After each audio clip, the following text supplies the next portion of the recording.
She is the Jeffrey Dahmer of Hollywood branding.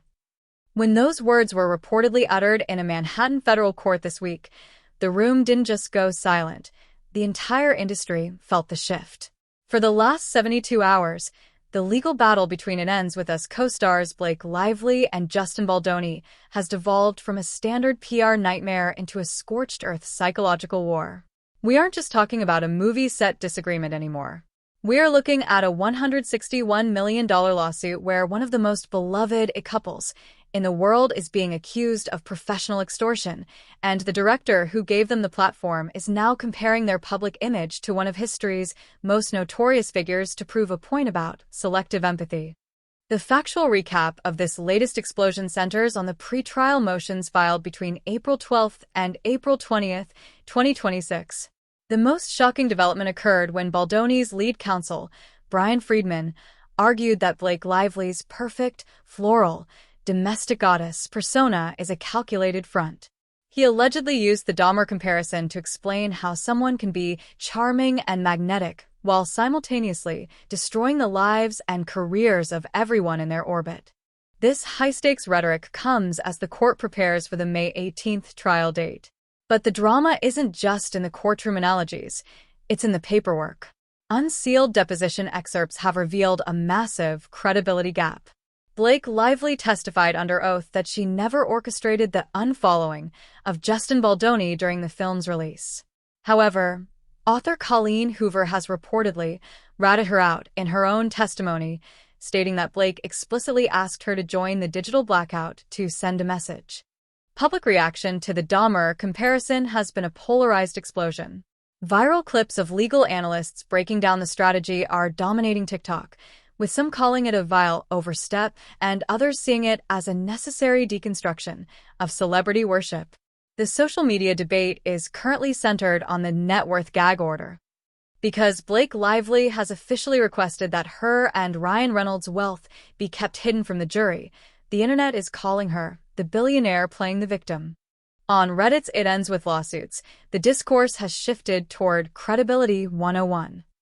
If Blake is proven to have lied about something as small as an Instagram unfollow, how can a jury believe her $161 million claim of professional retaliation?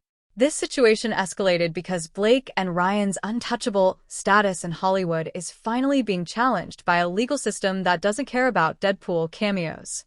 For context, we've seen the It Ends With Us feud play out in the tabloids for over a year, but the courtroom has turned vibe checks into perjury checks. This says everything about influencer and celebrity culture in 2026.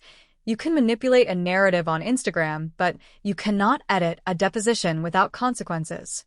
It affects Blake's reputation by stripping away the relatable queen narrative and replacing it with the image of a litigious mogul who is willing to block evidence of her own husband's nice spool marketing to win a case. Add original commentary and analysis. Why use the Dahmer analogy? It's a jury poisoning tactic. Baldoni's team knows that New York jurors likely love Blake Lively. By linking her to a monster of pop culture, they're trying to break the psychological halo effect that surrounds her. They want the jury to look at her and see a mask, not a movie star. This is a masterclass in aggressive defense, but it's a gamble that could backfire if the jury finds the comparison too offensive. Maintain a conversational tone, but let's look at the deposition trap. Blake Lively is reportedly lying with her full chest, as some legal commentators have put it. Short, punchy sentences in the transcript show her being asked, "Who did you discuss the unfollowing with?" and her replying, "No one."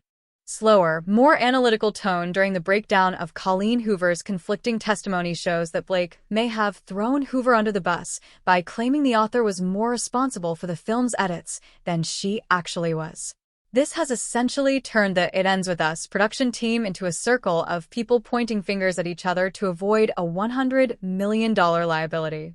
We have to clearly separate the confirmed details from the online theories currently circulating.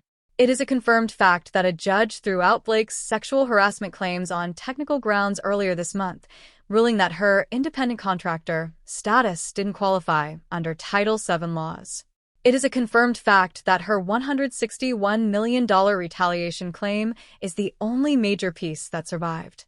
The online theories, however, are speculating that the Nice Pool ban was requested because Baldoni has footage of Ryan Reynolds directing scenes on set without a contract, which would be a massive union violation. There is also a viral theory that Justin Baldoni's Dahmer comment was a specific response to Blake allegedly referring to him as Ryle, the abusive character in the film, during their private mediation.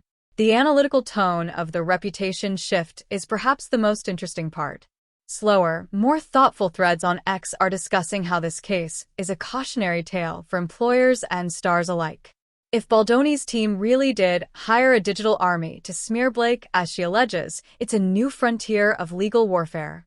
But if Blake manufactured the hostile environment to take control of the franchise, she has committed the most epic narc fail in celebrity history. This leads us to a bigger industry question.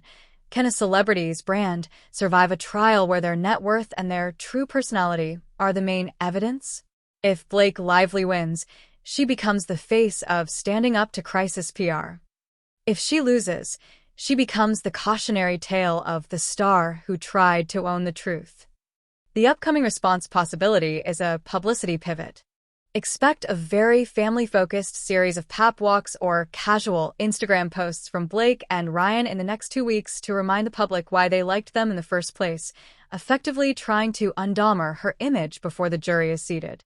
The future impact of this trial will be a total overhaul of how producer actors are handled on set. The 17 protections for return to production that Blake's team sent to Baldoni will likely become a standard template or a forbidden one, depending on who the jury believes. The unresolved tension is the Colleen Hoover factor. The author is the wild card. If she takes the stand on May 18th and confirms that Blake forced the cast to isolate Justin, the $161 million claim might vanish, leaving Blake with a perjuries problem that no amount of floral dresses can fix. Ultimately, Justin Baldoni comparing Blake Lively to Jeffrey Dahmer isn't just a legal slur, it's a declaration that the golden couple era of Hollywood is over. By the time this trial concludes in June, the only thing that will end with us is the idea that we ever really knew who these people were behind the scenes. Do you think the Dahmer comparison was a fair analytical tool for a lawyer, or has the Baldoni team officially crossed the line in their quest to bury Blake Lively? Let's talk about it in the comments.